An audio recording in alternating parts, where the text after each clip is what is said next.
Assalamualaikum warahmatullahi wabarakatuh. Perkenalkan, nama saya Sulastri dengan NPM 208110064. Saya berasal dari Fakultas Psikologi Universitas Islam Riau. Di sini saya akan menjelaskan sedikit tentang kontrol pribadi. Nah, apa sih kontrol pribadi? Kontrol pribadi dapat diartikan sebagai kemampuan untuk menyusun, membimbing, mengatur, dan mengarahkan bentuk perilaku yang dapat membawa ke arah konsekuensi positif. Kontrol pribadi juga merupakan salah satu potensi yang dapat dikembangkan dan digunakan individu selama proses kehidupan, termasuk dalam menghadapi kondisi yang terdapat di lingkungan sekitar. Beberapa kontrol pribadi menurut ilmuwan. Yang pertama, Cohen dan Akosela 1990 mendefinisikan kontrol pribadi sebagai pengaturan proses-proses fisik, psikologis, dan perilaku seseorang, dengan kata lain, proses yang membentuk dirinya sendiri. Yang kedua, menurut Mahoney dan Thoresen, kontrol pribadi merupakan jalinan yang secara utuh atau integratif yang dilakukan individu terhadap lingkungannya. Berdasarkan uraian yang di atas, maka dapat disimpulkan bahwa kontrol pribadi merupakan suatu pengendalian tingkah laku seseorang yang cenderung bertindak positif dalam berpikir. Menurut Gufron dan Desnawati 2012 membagi faktor-faktor yang dapat mempengaruhi kontrol diri menjadi dua, yaitu yang pertama ada faktor internal.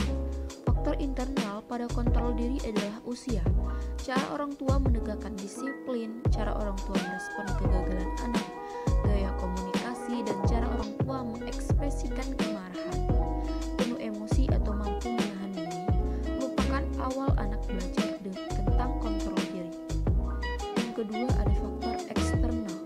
Faktor eksternal ini diantaranya adalah lingkungan dan keluarga. Orang tua yang menentukan kemampuan mengontrol diri seseorang. Salah satunya yang diterapkan oleh orang tua adalah sikap disiplin, karena sikap disiplin dapat menentukan kepribadian yang baik dan dapat mengendalikan perilaku pada individu dalam kehidupan sehari-hari. Selanjutnya, aspek-aspek kontrol pribadi. Averill 1973 menjelaskan terdapat 3 aspek dalam kontrol diri, yaitu yang pertama, behavioral control atau kontrol perilaku, merupakan kemampuan individu dalam mengendalikan diri pada suatu keadaan yang tidak menyenangkan. Kemampuan mengontrol diri ini dirinci menjadi 2 komponen, yaitu komponen mengatur, pelaksanaan, dan memodifikasi perilaku. Yang kedua, cognitive control diartikan sebagai kemampuan individu dalam mengendalikan diri untuk menggali informasi yang tidak diinginkan dengan cara menginterpretasi, menilai, atau menghubungkan suatu kejadian ke dalam suatu kerangka kognitif sebagai adaptasi psikologis untuk mengurangi tekanan yang dihadapi. Yang ketiga, decisional control atau mengontrol keputusan, merupakan kemampuan individu dalam mengendalikan diri untuk memilih suatu tindakan berdasarkan pada sesuatu yang diyakini atau disetujui. Kontrol diri akan sangat berfungsi dalam menentukan pilihan.